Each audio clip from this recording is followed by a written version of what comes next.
मणिपुर में जो हो रहा है पूरे देश को मालूम है। 1.5 साल हो गए मणिपुर हिंदुस्तान का स्टेट है, मगर प्रधानमंत्री आज तक मणिपुर नहीं गए हैं।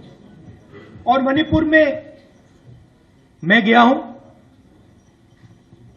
मैंने अपनी आंखों से जो हो रहा है देखा है।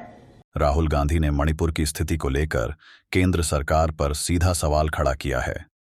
उन्होंने कहा कि मणिपुर में हिंसा और अस्थिरता बढ़ती जा रही है, लेकिन प्रधानमंत्री ने अब तक वहां जाने की जरूरत नहीं समझी। राहुल ने बताया कि वह खुद मणिपुर गए और वहां के लोगों से मिले, सरकार से अपील की कि हिंसा को रोका जाए, लेकिन ऐसा लगता है कि कुछ ताकतें शांति बहाल होने में बाधा डाल रही हैं।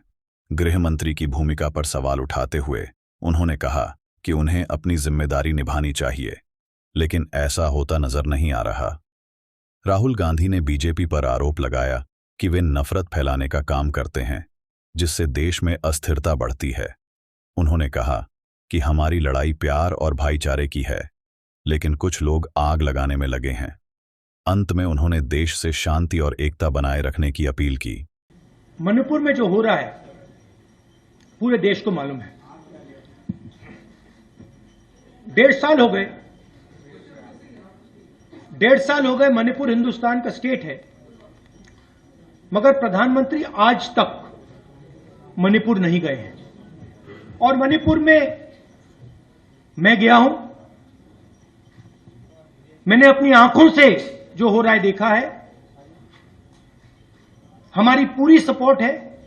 हमने सरकार को कहा है कि जल्दी से जल्दी हिंसा को बंद कीजिए, मगर नहीं हो रहा है। और इसमें वेस्टेड इंटरेस्ट किसी का तो है। होम मिनिस्टर जी को अपना काम करना चाहिए, मगर किसी ना किसी कारण होम मिनिस्टर अपने काम में इंटरेस्ट नहीं ले रहे हैं। मगर जो मणिपुर में हो रहा है पूरा देश जानता है बिल्कुल गलत हो रहा है, और हिंसा को एकदम वहां पे बंद होना चाहिए। और एक बार फिर शांति आनी चाहिए। और जो मैंने कहा भारत जोड़ो यात्रा में, जो मैंने कहा 4000 किलोमीटर हम चले, कन्याकुमारी से कश्मीर, नफरत के बाजार में मोहब्बत की दुकान। हमने मैसेज दिया कि अगर आप नफरत फैलाओगे तो आग लगेगी।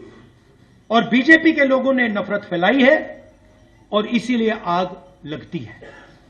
आग को सिर्फ कांग्रेस पार्टी मिटा सकती है, क्योंकि हम मोहब्बत की बात करते हैं, भाईचारे की बात करते हैं, और हम नफरत को मिटाते हैं। और भाषण में मैं कहता हूं, नफरत को नफरत नहीं हरा सकती है, नफरत को नफरत से नहीं काटा जा सकता है। इसीलिए हम कहते हैं मोहब्बत की दुकान। आज हमारे साथ जुड़ने के लिए धन्यवाद। लाइव अपडेट के लिए हमें सोशल मीडिया पर फॉलो करना ना भूलें और हमारे चैनल को सपोर्ट करते रहिए।